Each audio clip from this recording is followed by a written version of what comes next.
Bonjour, bonsoir, chers amis téléspectateurs de Eco TV International. Vous, nos amis téléspectateurs francophones de Gambie et d'ailleurs, c'est votre hôte Lamine Mané qui est revenu encore pour votre programme hebdomadaire Une semaine en Gambie. Nous vous disons bonjour, bonsoir, où que vous soyez. Aujourd'hui, nous allons vous parler d'un seul thème. La semaine dernière, le président de la République est passé devant l'Assemblée nationale pour parler de l'état de la nation. En anglais, on l'appelle SONA, State of the Nation Address, c'est-à-dire le discours sur l'état de la nation. Chaque année, les dispositions constitutionnelles l'obligent à venir devant l'Assemblée nationale pour nous dire ce que son gouvernement a fait l'année qui vient de s'écouler, l'année précédente, et ce que son gouvernement va faire pendant l'année en cours. Donc, en l'occurrence, c'était pour nous dire ce que son gouvernement a fait en 1924 et ce qu'il compte faire en 1925. Ce discours à la nation se fait chaque année, au moins une fois. Ce que nous constatons, c'est qu'au cours des 9 dernières années de sa présidence, chaque fois, il vient nous faire une litanie de promesses.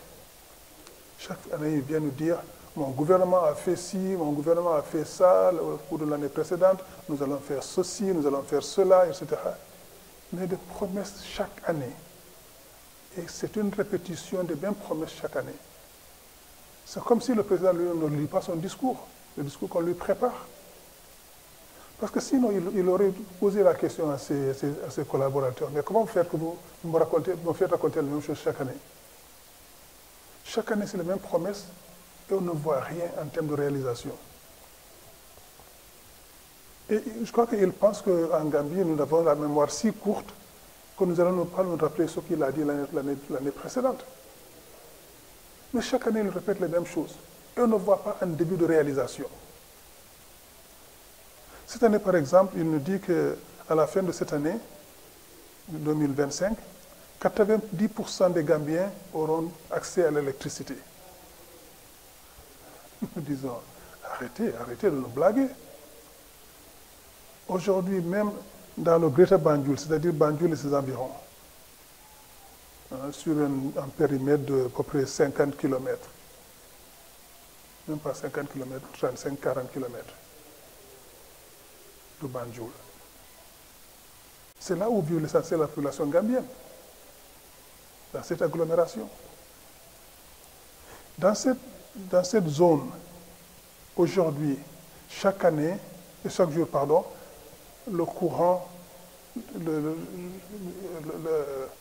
l'approvisionnement de courant s'arrête à 9h, 10h du matin, jusqu'à 15h, jusqu'à 16h, 17h le soir. Et des fois même la nuit, nous n'avons pas de courant.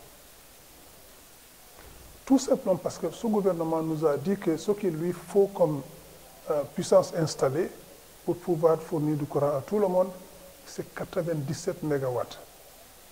97 MW d'électricité, ce qu'ils nous ont dit. Nous leur disons qu'il nous faut plus que ça. Si vous voulez faire l'électrification rurale pour que toute la Gambie ait accès au courant, il faudra que vous connaissiez au moins 150 MW d'électricité en capacité installée et en production effective. Mais admettons que c'est 97. Aujourd'hui, nous produisons moins de 50 MW d'électricité par an dans ce pays. Lorsque vous produisez moins de 50 MW et que vos besoins vous les estimez à 97 MW, comment allez-vous assurer 90% de l'électricité à 90% de la population? Comment vous allez assurer ça? Par quelle magie? Et ces 90%, moins de 90% qu'on avait, ça comprenait la production de car powership. Car powership, chaque année, nous fournissait environ 15 à 30 MW d'électricité. Et car powership, le mois dernier, ou il y a 2 mois, ils ont interrompu le contrat, ils n'ont pas renouvelé, en disant que maintenant ça suffit, ils vont s'en occuper eux-mêmes. Car powership était venu pour une mesure temporaire. On avait soi-disant des problèmes d'approvisionnement en électricité. Car powership est venu pour combler ce déficit. Normalement, ce genre de mesure devait faire 6 mois, un an max. Ce sont des mesures temporaires pour nous permettre de nous organiser et de faire face aux besoins, d'installer une capacité suffisante pour produire l'électricité. Mais au lieu de cela, le gouvernement, lui, a donné à Car Powership 2 années de contrat initial. Nous avons protesté en disant c'est trop, vous n'avez pas besoin de 2 ans, vous avez besoin de 6 mois, maximum 1 an, pour remédier à la situation. Mais bref, ils ont donné 2 ans. Et 2 ans, c'est renouvelé à chaque fois. Et ça se renouvelle à chaque fois. Donc, au bout de 6 ans, dans 7 ans de présence de Car Power en Gambie, nous avons dépensé plus de 210 millions de dollars à payer à Car Powership. Si nous avions investi ces 210 millions de dollars dans l'installation des capacités génératrices, nous aurions pu produire au moins 200 MW d'électricité dans ce pays. Parce que grosso modo, 1 MW, ça coûte environ 1 million de dollars. Si nous allons vers l'électricité solaire, ça va nous coûter environ 1 million, 1 million 100, 1 million 200 par mégawatt. Toujours avec les 210 millions, nous aurons environ 200 MW d'électricité dans ce pays.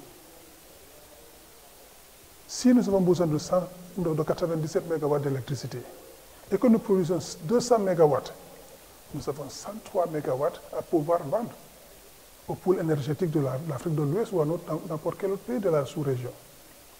Nous avons cette possibilité, mais nous ne l'avons pas utilisée.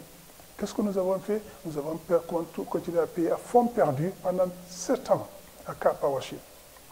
Aujourd'hui, Car Powership est parti. Le pot de courant qu'on avait avec Car Powership, on ne l'a plus. Et la capacité de génération n'a pas été augmentée. Donc nous sommes dans des difficultés énormes aujourd'hui. Et on ne voit rien à l'horizon pour indiquer que le gouvernement va changer cet état de choses. Donc, qu'est-ce que ce gouvernement réserve au pays? Rien. Il navigue à vue.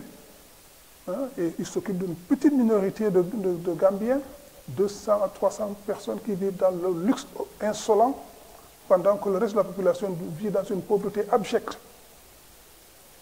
Comment voulez-vous gérer un pays de la sorte? C'est impossible. Donc les promesses sur l'électricité, c'est du n'importe quoi. Ça ne va pas se faire. Il nous a dit qu'ils ont dépensé au cours des 6 dernières années, ils ont dépensé 100 millions de dollars dans la prospection de pétrole. On leur dit, qui a payé 100 millions de dollars? C'est parti où? Qui a gagné le contrat? Pourquoi vous ne nous avez rien dit sur ça pendant toutes ces années? Une opacité totale. C'est ce qui est la marque déposée de ce gouvernement. Mais bon, passons. Ils nous ont dit qu'ils vont tout faire pour faciliter le commerce entre Ouest-Africains. Le commerce entre tous les pays de la CEDEAO, ils vont faciliter cela. Mais au lieu de le faire en réalité, qu'est-ce qu'on voit? On a importé du ciment du Sénégal pendant toutes ces années passées. Ça n'a jamais posé problème. Et tout d'un coup, ce gouvernement a imposé une taxe de 600% supplémentaire sur l'importation du ciment du Sénégal. Alors ça, quel est le résultat de cela? Les jeunes Gambiens qui habitent à l'extérieur, dans la diaspora, ou ceux qui sont ici en Gambie, qui ont contracté prêts au niveau des banques locales et ont investi dans le commerce du ciment, en achetant des véhicules, en créant des magasins de stockage, en employant de jeunes travailleurs. Tous ces gens-là se sont retrouvés en faillite du jour au lendemain, parce que le gouvernement a pris une mauvaise malencontreuse pour soutenir un seul producteur de ciment. Même pas producteur, un seul revendeur de ciment. En l'occurrence, Jah Oil. Ils vont acheter du ciment de l'Europe. Ils l'amènent ici. Ils le mettent en sac. C'est juste une mise en sac, ce n'est pas une production. Ils le mettent en sac, ils le vendent ici. Et ceux qui achètent du ciment chez un voisin, de surcroît, même de la CEDEAO, alors que le protocole de la CEDEAO et le traité même prévoit une augmentation du commerce intra-africain. Nous mettons fin à tout cela. Nous faisons fi de tout cela. Nous n'achetons pas au Sénégal un voisin, membre de la CEDEAO. Nous allons acheter en Europe pour venir alimenter un circuit contrôlé par une seule personne. ou 3 au maximum, parce qu'essentiellement, il y a Diaoel, Gassem et Salam. Ce sont les 3 sur le marché. Les jeunes entrepreneurs qui ont investi dans le ciment, tous sont trouvés en faillite. Aujourd'hui, il y a une pénurie de ciment en Gambie depuis plus d'un an, plus d'un mois. Si ce commerce du ciment entre le Sénégal et la Gambie avait continué, on n'aurait pas eu ce problème-là. Mais ça fait partie des mauvaises politiques de ce gouvernement. Alors il faudra qu'on se dise la vérité. Ce président nous raconte n'importe quoi chaque année. On ne voit rien à l'horizon pour indiquer que ce pays, l'état de difficulté économique va s'améliorer. Ça ne s'améliore pas. On ne peut pas gérer un pays de la sorte. La seule solution, c'est de dégager ce gouvernement, amener un gouvernement UDP ou un gouvernement avec des partis en coalition pour gérer ce pays. C'est ce que nous allons faire l'année prochaine, Inch'Allah. Nous allons changer ce gouvernement, amener un autre gouvernement dans ce pays pour gérer ce pays autrement et mieux. Nous vous remercions, le temps est en partie s'est écoulé. Nous allons revenir sur ce sujet, sur le SONA, la semaine prochaine, discuter avec vous davantage sur cela. En attendant, nous vous disons à tous bonjour, bonsoir et merci. À bientôt.